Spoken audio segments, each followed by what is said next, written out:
I'm all out of my elderberry syrup. So we're gonna make some today and we're gonna show you how.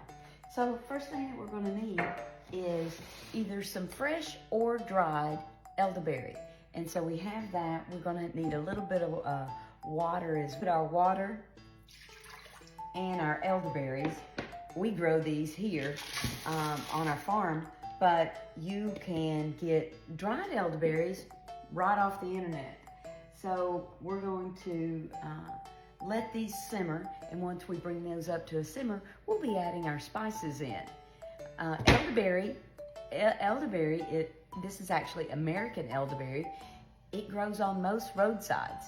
So if you know what you're looking for, and I'll include a picture of what an elderberry plant and the berries. Make sure when you're buying your cinnamon that you're looking for that Ceylon cinnamon. That's actual cinnamon, and that's what you want because that has all the healing properties that you're wanting to go into your elderberry syrup.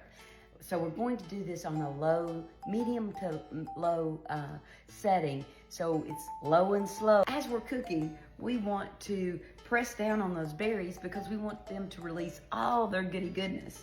All right, so we have the majority of the berries have released their juices. So we are going to add in our grated fresh ginger. Now I'll tell you, I have trouble with fresh ginger, grating fresh ginger, so I will throw it into the freezer for just a little bit so that it's a whole lot easier to grate it then.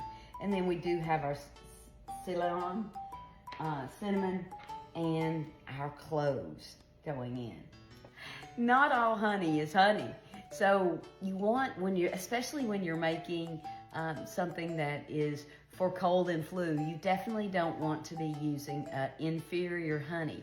A lot of the honey is actually corn syrup that's in the grocery stores. So we don't want that.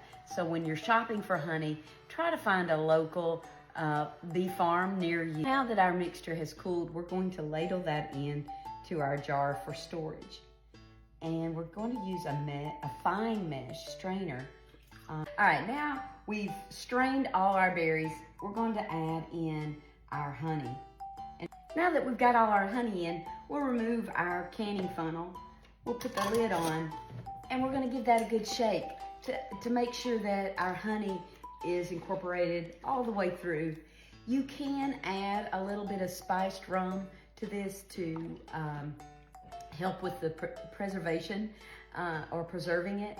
So this will stay in the refrigerator 3 to 6 months. If mold does develop on the top, that's no good anymore, throw it away. One of the other ways to preserve it is to put this in little ice trays. I do the smaller ice cubes because that's just about a tablespoon, which is what you take.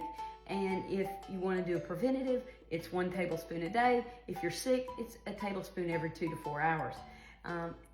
This will keep you healthy during this cold and flu season.